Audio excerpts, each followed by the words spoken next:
Buenos días, soy el arquitecto Fernando Cobos, responsable del plan director y de las obras que el Ministerio de Cultura ha realizado en la fortaleza de Osma, un castillo cristiano desconocido en la frontera de Soria. Cuando hemos estudiado la disposición de las fortificaciones en el territorio, la estratigrafía de los distintos sistemas de fortificación, nos hemos dado cuenta que no siempre unos están encima de otros, sino que a veces se sitúan en cerros opuestos y corresponden a distintos periodos. Sin embargo, hay lugares que hemos llamado los yacimientos jalón, que suponen lugares en los que siempre se ha colocado la fortificación a lo largo de todos los periodos.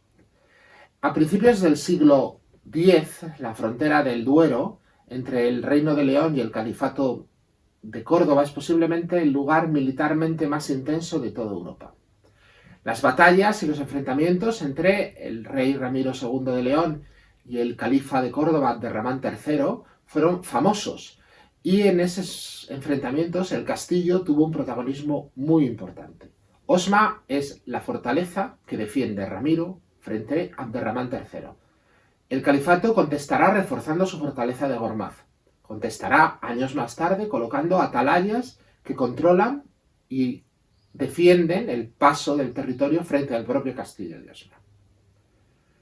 Una de las cosas más interesantes del castillo es su ubicación, pero precisamente su ubicación inaccesible en una peña de muy difícil acceso le había convertido en un perfecto desconocido.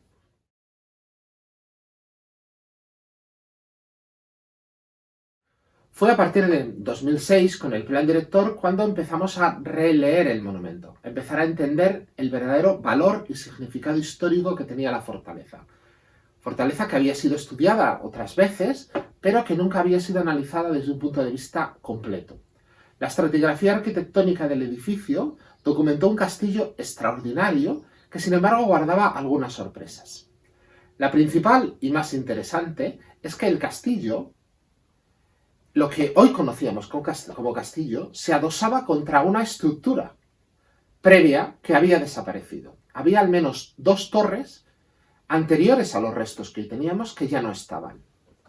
El primer recinto que pudimos documentar, que correspondía con las torres que habían desaparecido, es el que posiblemente construyó el conde de Castilla y que fue arrasado por Abderramán III. Por tanto, lo que hoy conservábamos era el segundo recinto, es decir, la construcción de Ramiro II, la del castillo que resiste a Abderramán III a mediados del siglo X. Podemos leer en el monumento, y esto era de los grandes valores que tenía el castillo de Osma, las distintas etapas constructivas, desde el castillo primitivo de Ramiro II hasta los forros irrelevantes que se suceden, seguramente, creemos ahora, por Almanzor y por Fernando I.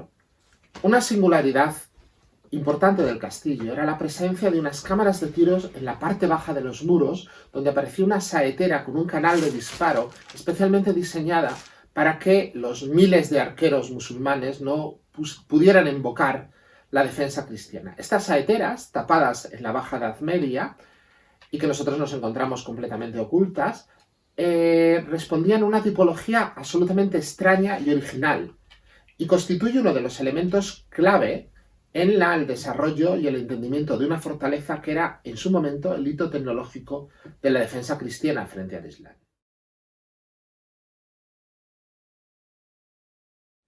Entre 2010 y 2011 realizamos unas primeras obras de consolidación que consistieron básicamente en recalzar las esquinas donde habían sido robadas la mayor parte de las piedras sillares y realizar una excavación de todo el cuerpo superior. Esta excavación, junto con las que realizamos después en la segunda fase, han permitido describir un proceso evolutivo extraordinariamente interesante en la fortaleza. Hay algunos restos, nada significativos de la Edad del Bronce, pero sin embargo hemos documentado con precisión los emplazamientos donde se situaban las dos torres condales que fueron robadas. Las torres estaban hechas con piedras romanas de la ciudad vecina de Uxama, que fueron apiladas sin argamasa, de forma que facilitó que después pudieran ser robadas. Estas estructuras se pueden perfectamente identificar en el edificio actual.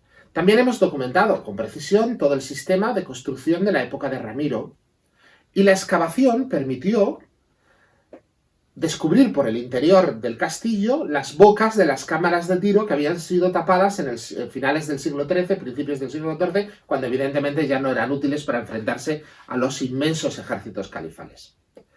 La excavación, con la recuperación de estos elementos, nos ha permitido también entender los procesos de añadido que se produjeron después del castillo de Ramiro II. El más interesante es el forro de una de estas torres condales, que no debía estar en muy buena situación, que fue hecho seguramente en época de Almanzor, por la época del aparejo, y que después fue relevantada en la época de Fernando I, construyéndose un almenaje que remata todo el edificio. Este almenaje o relevante de la época de Fernando I se veía claramente en el estudio de paramentos del muro oeste. Sin embargo, durante la excavación hemos sido capaces de documentar la existencia de dos niveles de adarve, el de la época de Fernando I, que se superpone al de la época de Ramiro II. También fue muy interesante documentar cómo en el siglo XIII-XIV se terraplena el interior de la fortaleza para construir almacenes y cuarteles, fruto del uso del castillo en las guerras contra Aragón y contra los infantes de la Cerda.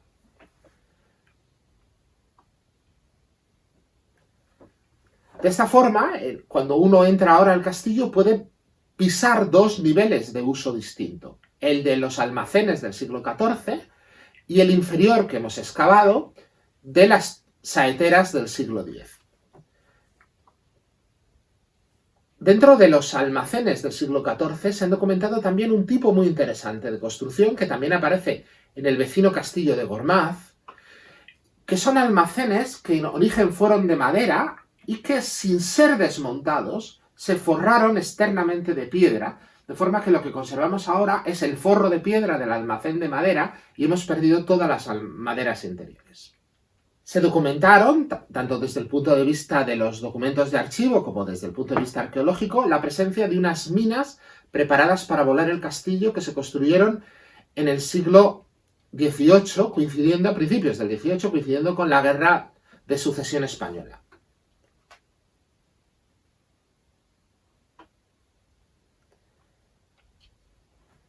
Finalmente, la excavación puso de manifiesto que cuando se desmontan las dos torres para construir los cimientos de la catedral en el siglo XVIII, hay un momento en el que no se necesitan más piedras y las piedras desmontadas de la torre superior quedan apiladas en el castillo, estando hoy en día preparadas para salir a la obra de la catedral, pero no llegaron a salir.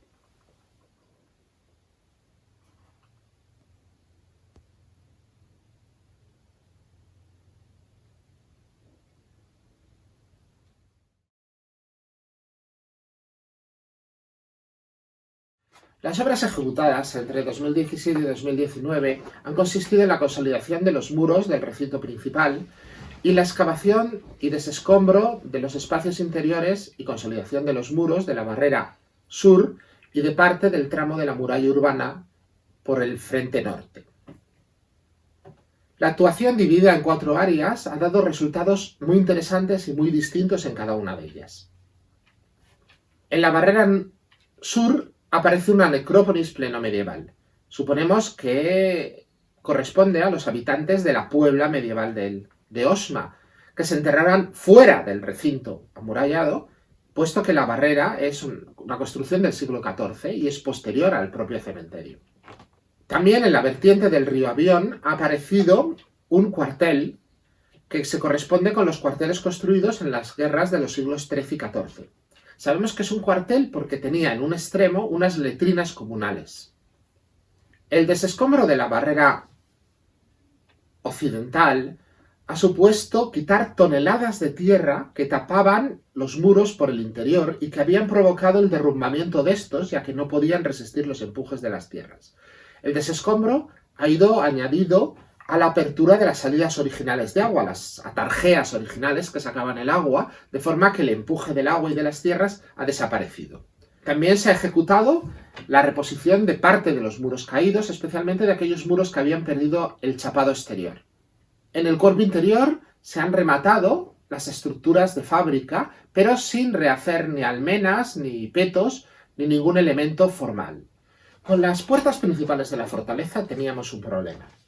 Hicimos un estudio y descubrimos que podrían haber sido perfectamente tanto de arco de medio punto como de arco de herradura. La decisión de utilizar el arco de medio punto, utilizar el arco de herradura para recomponerlas era delicada, puesto que aunque los arcos de herradura fueron utilizados tanto por cristianos como por musulmanes, el colocarlo de herradura era incentivar su reconocimiento como fortaleza islámica y el colocarlo de medio punto podría haber sido considerado una falsificación histórica. Optamos, por tanto, por una solución mucho más prudente. Solo reconstruimos las jambas de la muralla, de las puertas y de las torres hasta la altura del salmer, es decir, el lugar donde empieza el arco, consolidando, mediante microcosidos, el resto de la ruina. De esta forma no malinterpretamos o no conducimos a malas interpretaciones a los visitantes del castillo y a los estudiosos de los próximos siglos. El proyecto ha recuperado también los recorridos interiores. Cuando se hizo la excavación se descubrió que la roca había sido trabajada en algunos casos para hacer escaleras, en otros casos había huecos y hoyos donde se colocaron postes de madera de construcciones auxiliares que permitían habitar el castillo en su primera fase, antes que se terraplenara para hacer las edificaciones del siglo XIII-XIV. Se ha recuperado la torre del homenaje y se han recuperado algunos de los accesos, pero en los adarves se ha preferido no hacerlos accesibles y así poder mantener su estado de ruina. La intervención también ha sido extraordinariamente respetuosa con la lectura estratigráfica.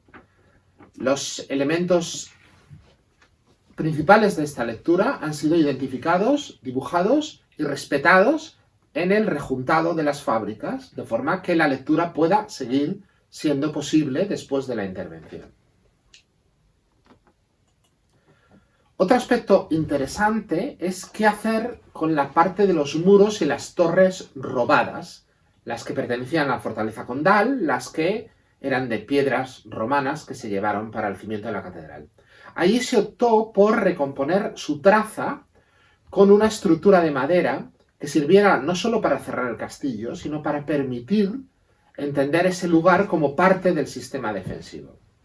Hemos tomado la decisión de rehacer los muros y las torres, al menos la traza de los muros y las torres desaparecidos, con una estructura de madera, con un paseador de madera que respeta escrupulosamente las huellas de apoyo de la roca, pero al mismo tiempo traslada al visitante la existencia de estas estructuras que eran prácticamente irreconocibles antes.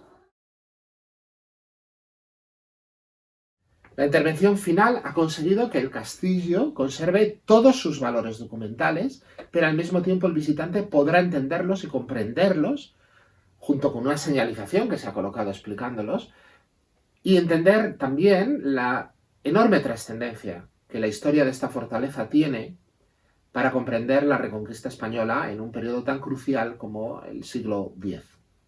Muchas gracias y espero que les haya gustado.